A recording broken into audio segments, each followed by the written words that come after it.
अब हम इसकी डेफिनेशन देख लेते हैं कि इनवर्स फंक्शन की डेफिनेशन क्या है। सपोज दैट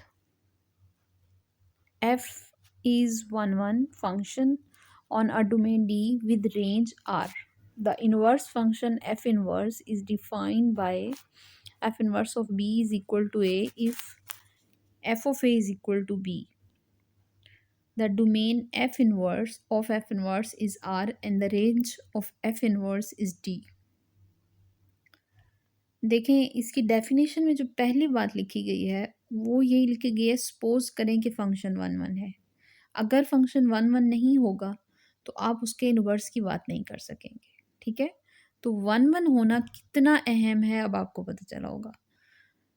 सबसे पहले तो फंक्शन वन वन हो, एक पॉइंट पे एक ही आंसर मिला हुआ हो, तो उसके बाद आपने देखना है on a domain D with range R, आपको रेंज भी पता है और वो आर हो, आर कोई भी रेंज हो। ठीक है, द इनवर्स फंक्शन, तो फिर उसका इनवर्स हम डिफाइन किस तरह से करवाते हैं कि एफ इनवर्स ऑफ बी ए के इक्वल होगा अगर एफ ऑफ ए बी के इक्वल था।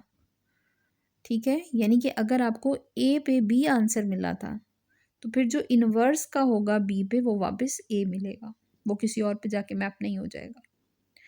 The domain of F inverse is R, फिर जो आपने रेंज रखी होगी अपने फंक्शन की, ओरिजिनल फंक्शन की जो रेंज सेलेक्ट की थी, अब वो आपके इनवर्स के लिए डोमेन का काम करेगी और जो उसकी डोमेन थी बेसिकली वो अब रेंज का काम करेगी। ठीक है, एफ इनवर्स की जो रेंज है वो फिर डी हो जाएगी, उलट हो गया।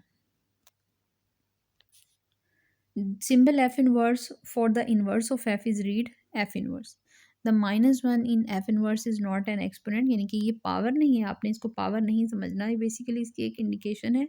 और इसका मतलब ये नहीं है कि आप इस पावर नेगेटिव को पॉजिटिव बनाने के लिए फंक्शन को ओवर में ले जाएं, इस तरह से नहीं होगा। बेसिकली ये पूरा एक इन्वर्स का कॉन्सेप्ट है, ये रेसिप्रोकल नहीं है। ये चीज़ रेसिप्रोकल होती है जब आप वन ओवर कर देते हो, और जब आप इस तरह से पावर -1 एफ की लेते हो तो वो बेसिकली पावर नहीं होती, वो इन्वर्स होता है। ठीक है, और वो एक सिंबल होता है ओनली।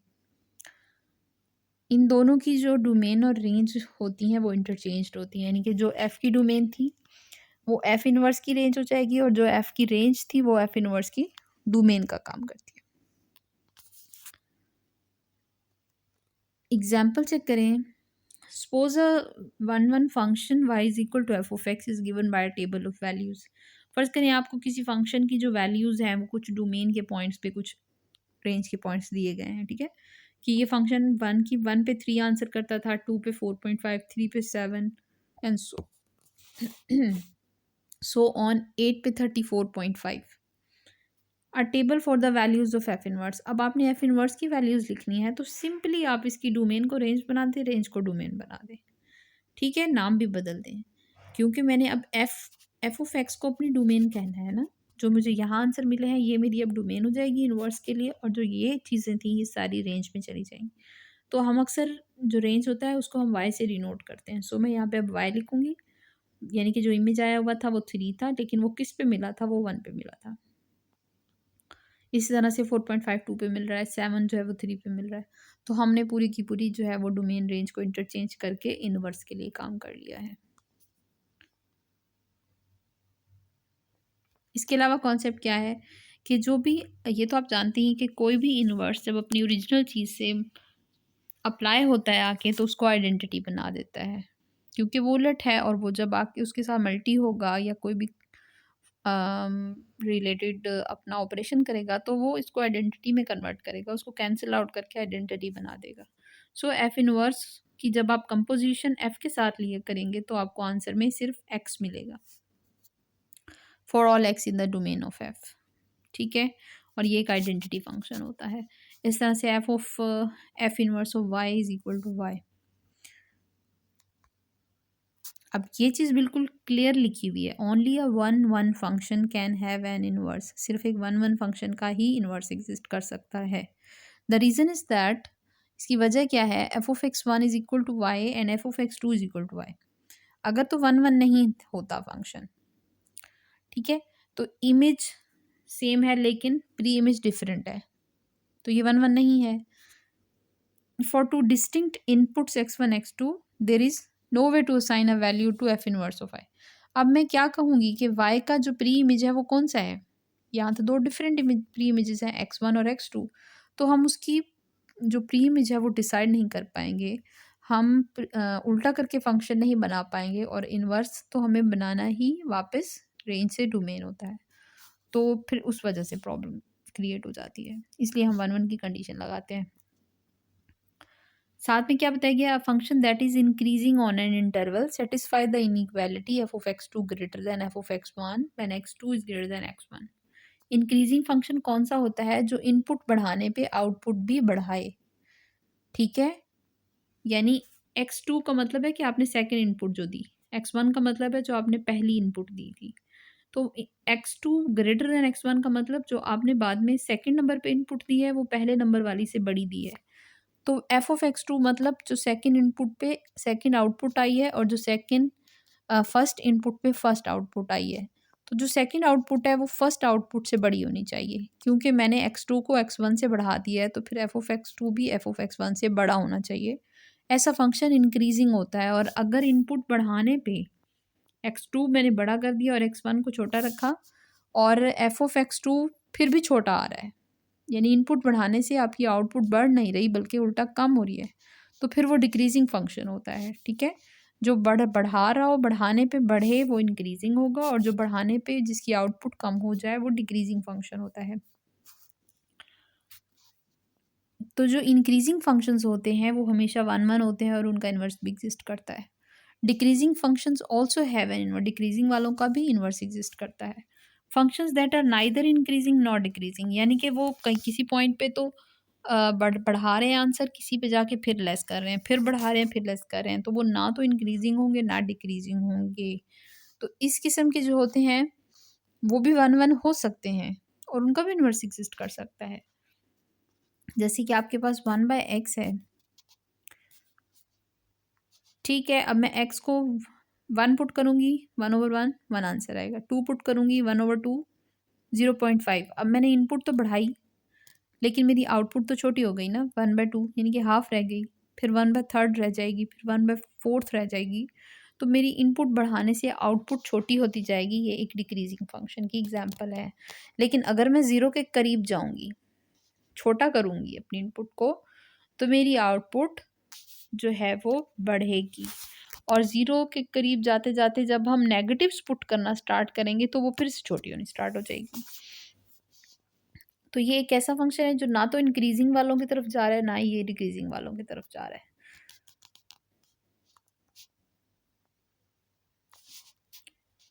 Okay, finding inverses. अब आपने इन्वर्सेस फाइंड किस तरह से करने होते हैं? इन्वर्स फाइंड करने का जो प्रॉपर तरीका है वो आपने सेकेंड ईयर में फर्स्ट चैप्टर में पढ़ा था, उसको रिवाइज करेंगे हम।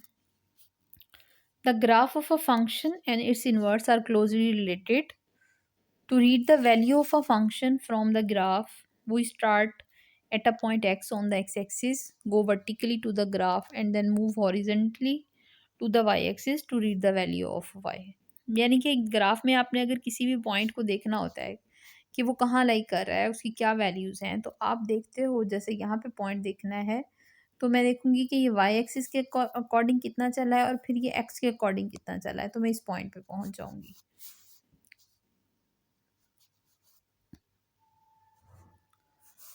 इसके बाद क्या लिखते हैं कि the inverse function can be read from the graph by reversing this process. अब आप रिवर्स करेंगे प्रोसेस को और फिर आप इसका इनवर्स देख सकते हो किस तरह। Start with the point y on the y axis, go horizontally to the graph of y is equal to F of X and then move vertically to the x axis to read the value. जैसे आप यहाँ से चलेंगे, y से चलते हुए यूं नीचे आएंगे, ठीक है, यानी अब ये चीज़ मेरी इनपुट हो जाएगी, y की वैल्यूज़ मेरी इनपुट हो जाएंगी और जो x की वैल्यूज़ हैं वो आउटपुट हो जाएंगी। तो अब आपका इस सिस्टम में ग्राफ इस फिगर को टिल्ट करके देखेंगे इस तरफ से, ये इनपुट y एक्सिस पे और ये आउटपुट x एक्सिस पे होगी, तो ग्राफ इस तरह से दिखेगा। ठीक है, इस तरह से इन्वर्स को रीड किया जा सकता है। मज़ीद हम देखते हैं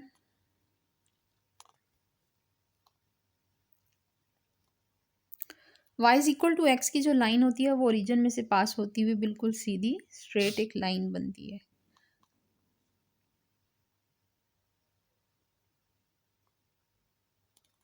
इसमें हम नीचे देखते हैं कि कौन सी एग्जाम्पल गिवन है।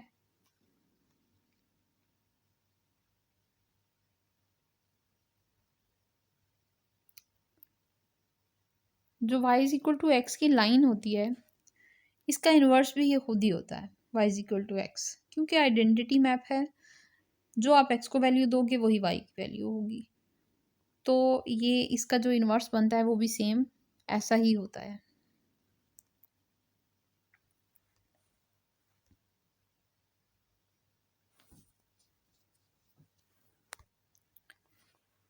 इसमें हम नेक्स्ट देखते हैं कि इन्वर्स फाइंड किस तरह से करते हैं। आपके पास इन्वर्स फाइंड करने के दो स्टेप हैं। हम पूरे प्रोसीजर को एक समरी की फॉर्म में बताते हैं और इस इसमें दो पॉइंट्स हैं। पहला काम आपने क्या करना होता है, इक्वेशन जो भी आपको गिवन होगी फंक्शन की, आपने उसको y के इक्वल रख के उसको x के लिए सॉल्व कर लेना है। यानी जहाँ एफ ऑफ एक्स आपको लिख कर दिया गया है वहाँ पे आपने y का वेरिएबल लिख कर y के इक्वल अपने फंक्शन को रख के उसमें से x की वैल्यू सेपरेट कर लेनी है, x की वैल्यू फाइंड आउट कर लेनी है। ठीक है, इससे आपको इन्वर्स का फॉर्मूला मिल जाएगा। फिर आपने क्या करना है, अब जो इन्वर्स का फॉर्मूला मिल गया है उसमें आपने जहाँ x लिखा हुआ है वहाँ y लिख देंगे, जहाँ y लिखा हुआ है वहाँ x लिख देंगे। इससे आपको एफ इनवर्स ऑफ एक्स का फॉर्मूला मिल जाएगा और हम इन्वर्स फाइंड कर लेंगे। इसको एक एग्जाम्पल से समझते हैं। जैसे आपको ये फंक्शन गिवन है y is equal to 1/2x plus 1, यानी कि y x का फंक्शन है, y x पे डिपेंड कर रहा है। तो क्या करेंगे, सबसे पहले इसको x के लिए सॉल्व करेंगे। x के लिए सॉल्व करने का मतलब होता है x की वैल्यू फाइंड आउट करनी है, x के लिए एक्सप्रेशन फाइंड आउट करना है। वो कैसे फाइंड आउट होगा, 2 को मैंने थ्रू आउट मल्टी कर दिया, 2 यहाँ पे y के साथ मल्टीप्लाई हुआ, 2y इज इक्वल टू यहाँ से 2 कैंसिल हो गया, x प्लस 2 यहाँ मल्टी होगा 2। ठीक है, उसके बाद क्या किया है, x को सेपरेट करते हुए 2 को दूसरी तरफ ले गए हैं, इस 2 को दूसरी तरफ ले गए हैं, तो ये हो गया 2y माइनस 2। अब ये पहला स्टेप आपका ख़त्म, आपने x के लिए एक एक्सप्रेशन बना लिया। फिर क्या करेंगे, जहाँ x लिखा हुआ है वहाँ y लिखते हैं, जहाँ y लिखा हुआ है वहाँ x लिखते हैं। तो यहाँ x की जगह पे ये y आ गया और यहाँ 2y था, मैंने 2x कर दिया माइनस 2। ये आपने इन्वर्स फाइंड आउट कर लिया है, गिवन फंक्शन का इन्वर्स फाइंड आउट कर लिया है। और हम y की जगह पे f इन्वर्स ऑफ x लिख देंगे। अब आप नोटिस करें, इन्होंने कंपोजिशन करके देखी है, f inverse of f of x करके देखा है तो आपको x आंसर मिल गया, वापस आइडेंटिटी मिल गया है, चीज़ को वेरीफाई कर लिया गया। Find the inverse of the function y is equal to X square. अब एक्स स्क्वायर का आपने इन्वर्स अगर फाइंड आउट करना है तो सबसे पहला काम क्या करेंगे, इन्होंने बताया हुआ है कि इनपुट इज ग्रेटर देन और equal to 0, X greater than equal to 0 का मतलब इनपुट सिर्फ पॉजिटिव है तो फिर इन्वर्स एग्जिस्ट कर सकता है। अगर ये वाली बात ना बताई जाए तो फिर आप देखते ही कहेंगे क्योंकि ये 1 1 फंक्शन नहीं है तो इसका इन्वर्स भी नहीं होगा। ठीक है, लेकिन अगर डोमेन आपको काट कर छोटी करके दे दी गई है, सिर्फ पॉजिटिव साइड पे दे दी गई है, तो फिर आप इन्वर्स की डिस्कशन कर सकते हो। अच्छा, अब greater than equal to 0 the graph satisfy the horizontal line test, क्योंकि आधा ग्राफ, हम सिर्फ आधा ग्राफ देख रहे हैं, तो अब लाइन जब मैं लगाऊंगी तो सिर्फ एक ही जगह पे टच करेगी। y is equal to X square ये इक्वेशन है। अब मुझे x की वैल्यू चाहिए तो मैं दोनों तरफ स्क्वायर रूट ले लूँगी और स्क्वायर रूट का भी सिर्फ एक ही आंसर लिखा जाएगा, वो सिर्फ प्लस वाला लिखा जाएगा। तो x is equal to square root of y। अब जहाँ y लिखा है वहाँ x लिखते हैं, जहाँ x लिखा है वहाँ y लिखते हैं। x की जगह पे y आ गया और इस y की जगह पे x आ गया, तो y is equal to square root x, ये आपका इन्वर्स फाइंड आउट हो गया।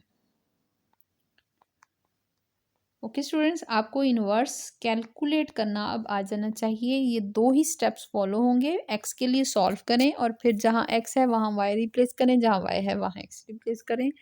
आपको इनवर्स फाइंड आउट हो जाएगा।